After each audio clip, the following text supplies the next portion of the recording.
Welcome to Shanthi special. Lunch செய்ய போகிறேன். என்ன செய்யறதுன்னு பார்க்கலாம் வாங்க. நெய் சோறு. லஞ்சுக்கு நெய் சாதம் செய்யலாம் அப்படின்னு. இந்த நெய் சாதத்துக்கு நான் வேறு எதுவும் பெருசாக போட மாட்டேன். போடலாம், வெங்காயம், தக்காளி, பச்சை மிளகாய் எல்லாமே போடலாம். நான் இன்றைக்கி வெறும் இஞ்சி பூண்டு பேஸ்ட் மட்டும் போட்டு சால்ட் போட்டு சாதம் ரெடி பண்ண போகிறேன். ஏன்னா குழம்பு வந்து ஹெவியாக இருக்கும், அதனால் நல்லா ஒரு 1.5 ஸ்பூன் போடுறேன்.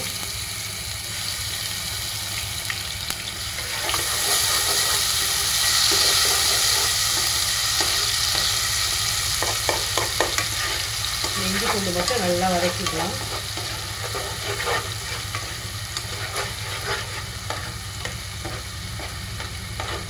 வெறும் இஞ்சி பூண்டு மட்டும் போட்டு நம்ம நெய் சாதம் செய்கிறோம் அப்படின்னா பசங்க எதையும் எடுத்து வைக்க வேண்டிய அவசியம் இல்லை, அப்படியே சாப்பிட்லாம். இந்த சாதம் வந்து வெறும்னா சாப்பிட்டா ரொம்ப டேஸ்ட்டாக இருக்கும். வெறும் நெய், இஞ்சி பூண்டு பேஸ்ட்டு.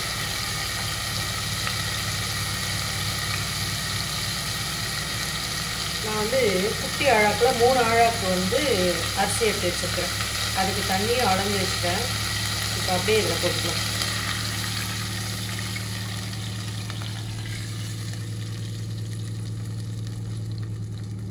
மூணு ஆழாக்குக்கு 6 டம்ளர் தண்ணி வச்சுருக்கேன். சாதத்துக்கு தேவையான சால்ட் மட்டும் 1/2 உப்பு போட்டால் போதும். குழம்புலேயும் உப்பு போட போகிறோம், அதனால் சாதத்தில் வந்து 1/2 உப்பு போட்டால் போதும். வேறு எதுவும் இல்லை. கொஞ்சமாக கொத்தமல்லி, புதினா மட்டும் வச்சுருக்கேன், அதை மட்டும் போட்டுக்கலாம். அவ்வளோதான் இந்த குழம்பு. அவ்வளோதான், சாதம் ரெடியாக இருக்குது. இந்த பக்கம் வந்து நான் தம்முக்கு வச்சுருக்கேன். சாதத்தை வந்து நான் அந்த பக்கம் மாற்றிக்கிறேன்.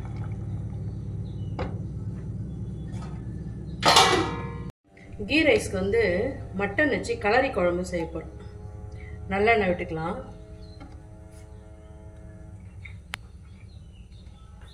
கொஞ்சம் நல்லாவே விட்டுக்கலாம். யூஸ்வலாக செய்கிற குழம்பை விட மட்டன் கலரி குழம்பு இது கொஞ்சம் நல்லாயிருக்கும், டேஸ்ட்டாக இருக்கும். கீ ரைஸ்க்கு சூப்பராக இருக்கும். பட்டை, லவங்கம், ஏலக்காய், 3 பட்டை, 3 ஏலக்காய், ஒரு 4 கிராம்பு வச்சுருக்கேன்.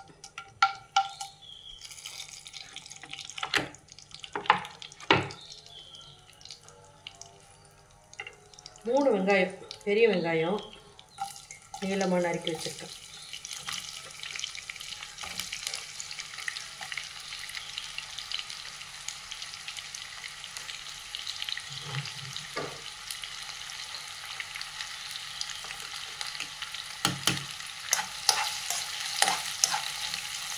வெங்காயம் வந்து நல்லா வதங்கணும், செவந்து வரணும், அந்த அளவுக்கு வதங்கணும்.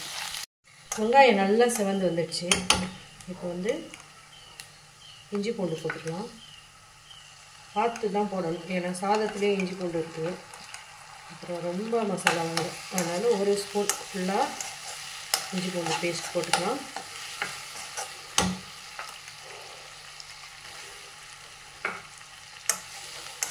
இஞ்சி பூண்டு போட்டு நல்லா வதங்கட்டும். இப்போ இது கூடயே நம்ம இதில் வந்து சால்ட் வச்சுருக்கேன்,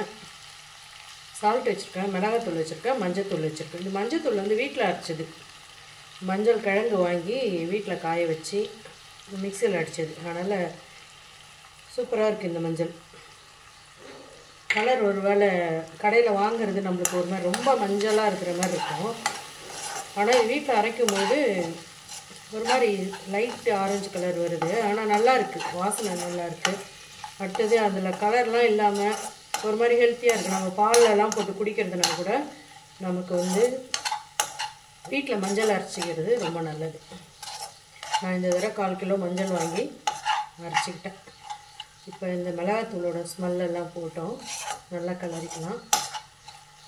இப்போ இது கூடயே நான் வந்து ஒரு 50 கிராம் தயிர் வச்சுருக்கேன், தயிரையும் போட்டுக்கலாம்.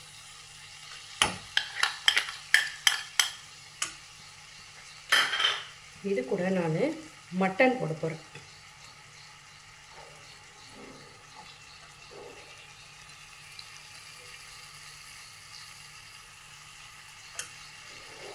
கருவேப்பிலை இணுக்கெல்லாம் இல்லை, அப்படியே நீட்டாகவே வச்சுருக்கேன், அதையும் போட்டுக்கலாம்.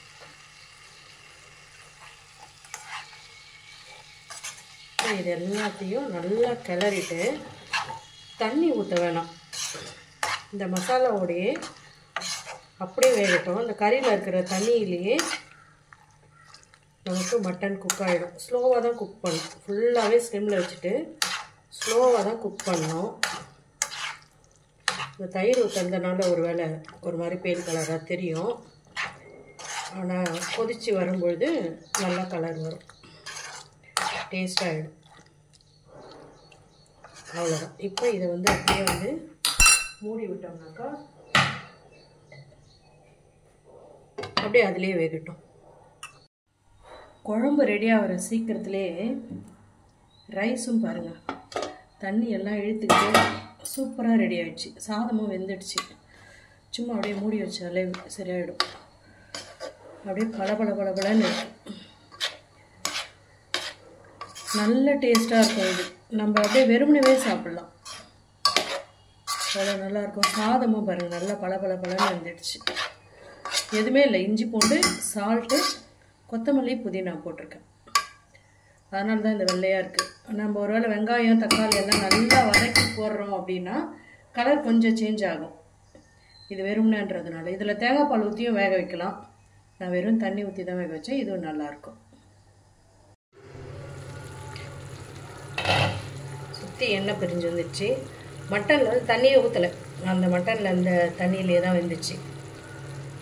மட்டனுடைய வாசனை அவ்வளோ அழகாக வருது. இது தேங்காய், சோம்பு, கசகசா இதை ஊற்றி நல்லா ஹையில் வச்சுக்கிறேன்.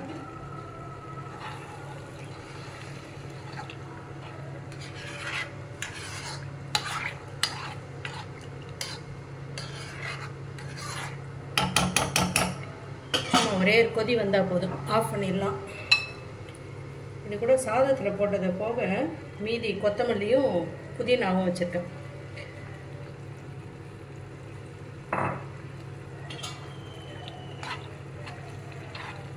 குழம்பு கொதிக்கும் போது ஃபுல்லாக எங்கே போகுதுன்னே தெரியாது. பார்க்கறதுக்கு நிறையா இருக்குமே தெரியும்.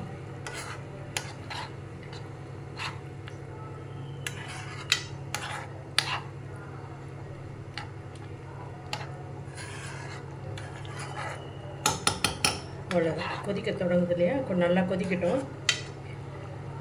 நான் உப்பு காரம் பார்த்துக்கிறேன்.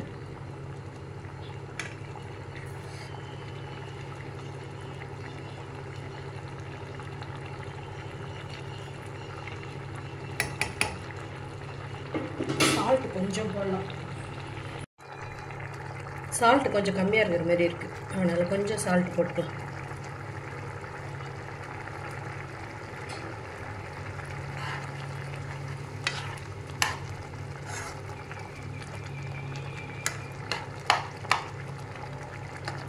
அவ்வளோதான், மட்டன் கறி குழம்பு ரெடி ஆகிடுச்சு. கீ ரைஸ்க்கும் இந்த மட்டன் கலரி குழம்புக்கும் சூப்பராக இருக்கும்.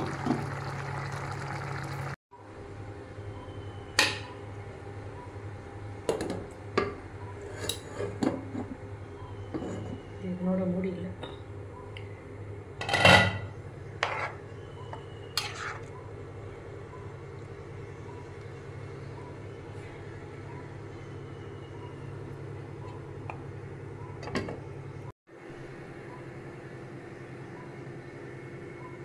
செம்ம சுடு. அதில் கொஞ்சம் கீ ரைஸ் சாப்பிட்டு பார்க்கலாம். வெறும்னா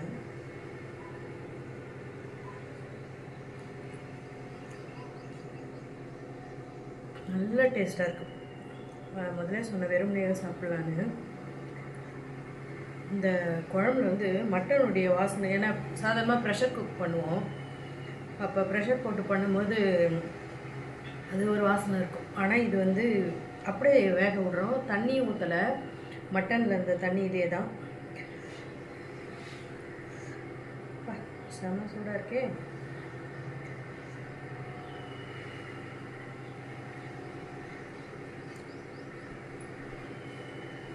அருமையாக இருக்கும். கீ ரைஸும் மட்டன் கலரி குழம்பு செஞ்சு பாருங்கள். பிடிச்சிருந்தா லைக் பண்ணுங்கள். தேங்க்யூ.